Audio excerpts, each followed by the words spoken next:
A graça e a paz do Senhor Jesus Cristo a todos os irmãos da família ADComep.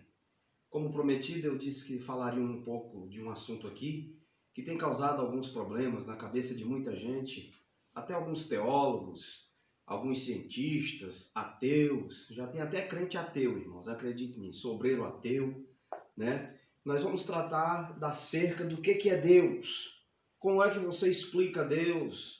Existe música que diz, ninguém explica Deus. Existem pregadores que dizem, Deus não se explica. Na sua essência, a gente explica Deus sim, dentro da compreensão humana, dentro da filosofia divina, dentro da filosofia de Deus, dentro da ética de Deus, a gente consegue sim explicar Deus. Pois é o primeiro passo para se tornar um obreiro. Como é que você vai falar de um Deus que você não consegue compreendê-lo? Fica difícil, não é verdade? Então abra sua Bíblia juntamente comigo. Estaremos entrando na sua casa agora através desse vídeo. E eu quero cumprimentar você com uma boa tarde na paz do Senhor Jesus Cristo. Abra sua Bíblia comigo no livro de Atos, no capítulo 17, e o verso de número 29, onde nós estaremos tendo aqui uma compreensão acerca do que é Deus, né? Eu quero dizer que esse vídeo é para você que está fraco, que não consegue entender os projetos de Deus. Eu nunca vi Deus. A ciência tenta explicar Deus, não consegue, porque a ciência, ela é questionável. E a palavra de Deus nunca vai ser questionável. A verdadeira palavra de Deus nunca será questionável. Amém? Porque ela é de origem divina. Então não tem como você questionar a palavra. Ainda que você questione, você vai encontrar respostas. Amém? Atos capítulo de número 17, versículo de número 29, é onde nós estaremos falando um pouquinho aqui. Sendo, pois, linhagem de Deus, não devemos pensar que a divindade seja, veja que é a divindade, não é a trindade. Amém? Esse conceito da trindade não existe na Bíblia. Esse conceito da trindade veio ter um desenvolvimento, uma força muito grande no meio dos cristãos católicos através de Santo Agostinho. Amém? Mas não existe, não é bíblica. Deus não é espírito, não é alma e nem é corpo, não se diz Deus Pai, Deus Filho e Deus Espírito. Não existe, porque aí seriam 3 deuses. E diz a Bíblia que só existe um Deus. Amém? Só existe um Deus. Não adianta você querer questionar. Há um só Deus e Pai de todos. E para todos e por todos. Amém? Sendo, pois, linhagem de Deus, não devemos pensar que, anota aí na sua Bíblia essa palavra divindade, com D maiúsculo, seja semelhante ao ouro, você anota aí, ou a prata, ou a pedra talhada, arte, fruto da imaginação do homem. Então aqui a idolatria já cai por terra. Amém? Eu quero fazer aqui uma coisa, eu fiz um desenho, para você que faz parte do grupo da ADComep, para você que está também no YouTube. Muito simples, não tem como você não compreender Deus. Está aí, ok? Vou deixar aqui um tempo, alguns segundos, para que você possa ter uma compreensão do que é Deus. Dentro disso aqui nós iremos falar, ok? Visto isso, eu acredito que já dá para todos os irmãos, todos os ouvintes, fazer parte de uma compreensão, ok? Então vamos lá. Deus, ele é espírito. Em outras palavras, a dimensão em que Deus habita, ela é espiritual. Esse espírito não está falando da pessoa do Espírito Santo, não. Está falando na dimensão em que ele habita. A dimensão em que Deus habita, ela é espiritual. É muito importante você entender isso, ok? A dimensão aonde Deus habita, ela é espiritual, ok? Então, o que é natural para Deus é escândalo ou é impossível para os homens. E o que é natural para Deus? O combustível natural para Deus é a fé. Coisa que para nós é um absurdo, para Deus é normal. Então, é importante que você, como servo de Deus, tenha e queira viver a normalidade de Deus. Amém? Isto é fé, né? Porque a fé é o firme fundamento das coisas que não se vê e a certeza daquilo que não existe no mundo físico ou daquilo que nos espera, ok? Isso está lá em Hebreus 11. Então a fé é isso. Isto é fé. E para Deus isto é normal. É normal para Deus. Para Deus é normal o morto ressuscitar. Para Deus é normal obturação de dente, de ouro. Para Deus é normal uma perna crescer, um membro ser curado do seu corpo, um câncer sair, o HIV ser curado. É normal. Para Deus isso é normal. Para Deus isso não é nenhum absurdo. Isso é absurdo para o homem natural. Ok? Então, o que traz muita confusão na cabeça de muitas pessoas, e aqui dentro da filosofia de Deus, da teologia, da teontologia, eu quero dar uma explicação rápida, sucinta e resolve esse problema de uma vez por todas na cabeça de muita gente. Amém? Vamos lá? As personalidades. Deus, ele é a junção de três personalidades, de três almas. Ok? Só que essas almas, elas não atuam de forma individual no que se diz respeito no desentendimento. Eles não se desentendem. Eles não andam em desentendimento, essas duas almas. E essas três almas, essas três almas, a primeira personalidade de uma dessas três almas é a luz inacessível, que é o Pai. Luz inacessível.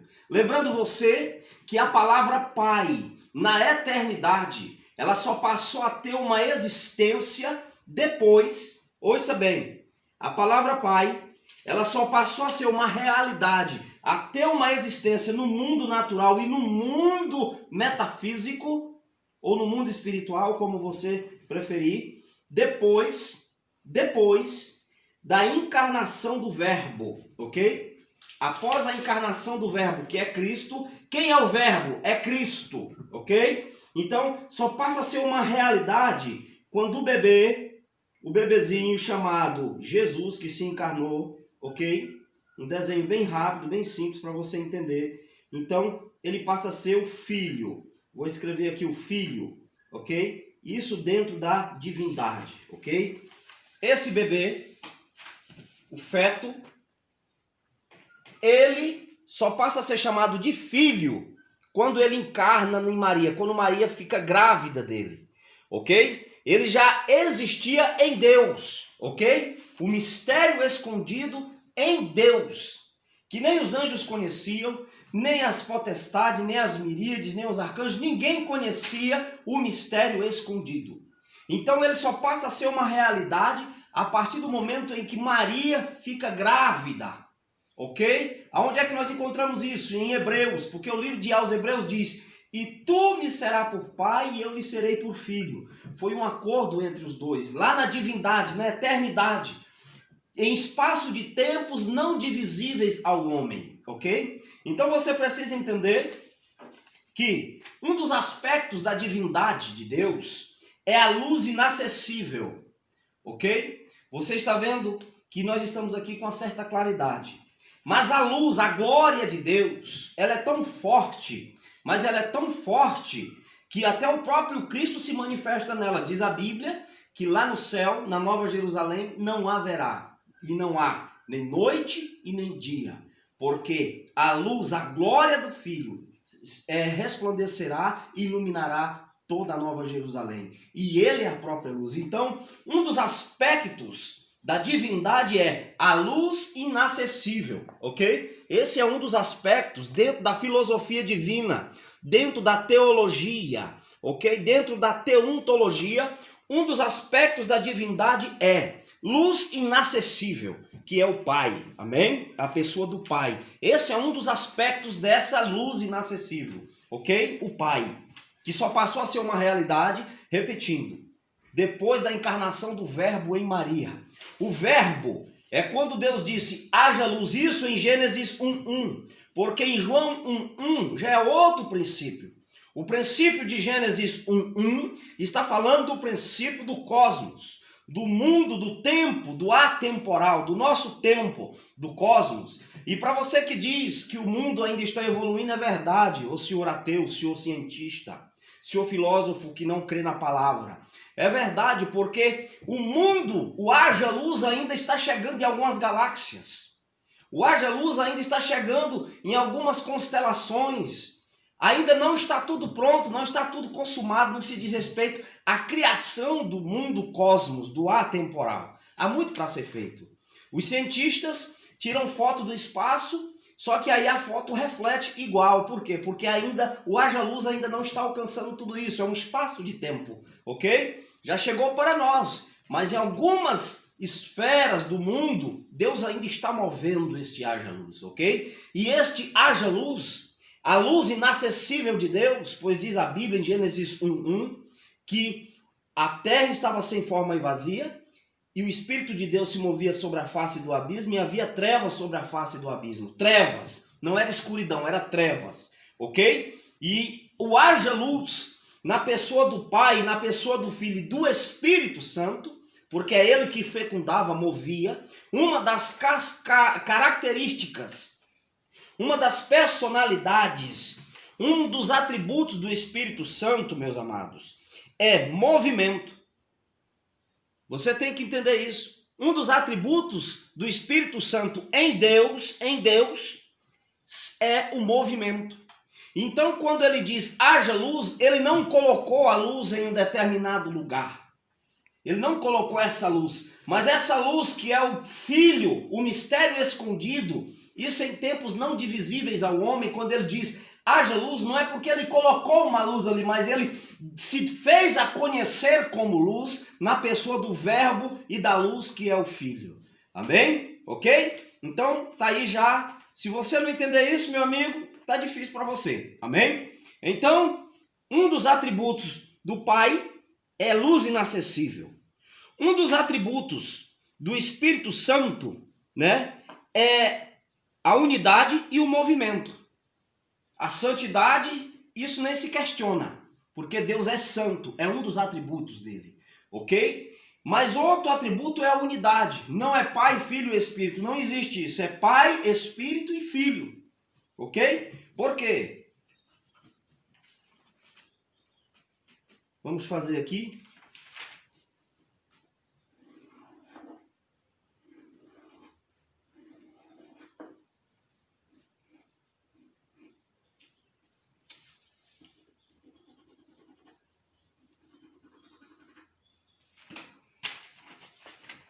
A unidade do Espírito Santo é que consegue fazer o vínculo entre a pessoa do Pai e a pessoa do Filho. Hoje, isso para o nosso tempo, desde que Jesus encarnou, desde que o Verbo se fez carne e habitou entre os homens, é que o nome Filho, a palavra Filho, o nome Jesus passou a ser uma realidade. Até então, o nome para os três, isso no tempo da eternidade, isso lá em João 1:1. A partir dali você vai encontrar o nome dos três, Yahvé.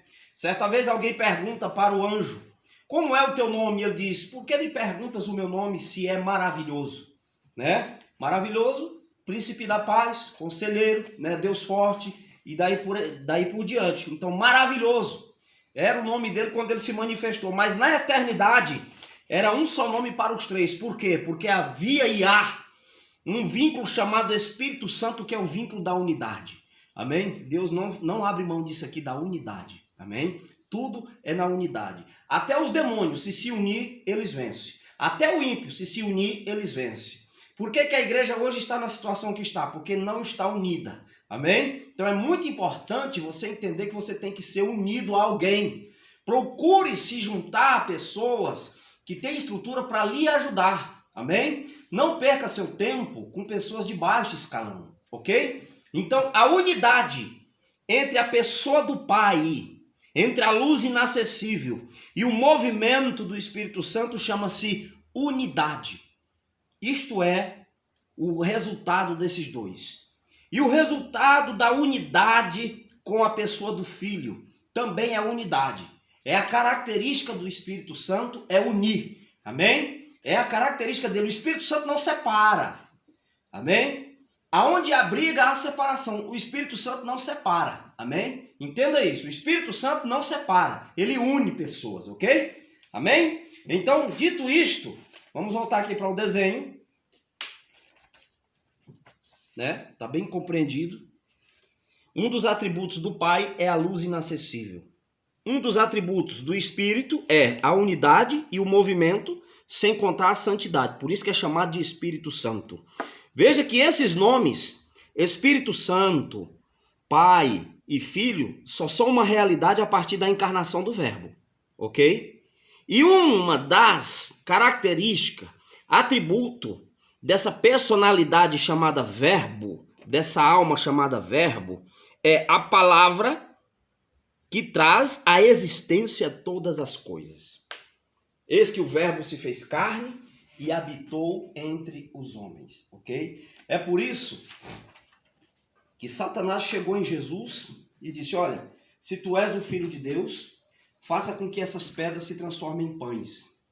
Aí Jesus, que é o Verbo, falou para Satanás, nem só de pão viverá o homem, mas de toda palavra que sai da boca de Deus. Quem é que estava falando ali? O Verbo. A ação direta do Verbo.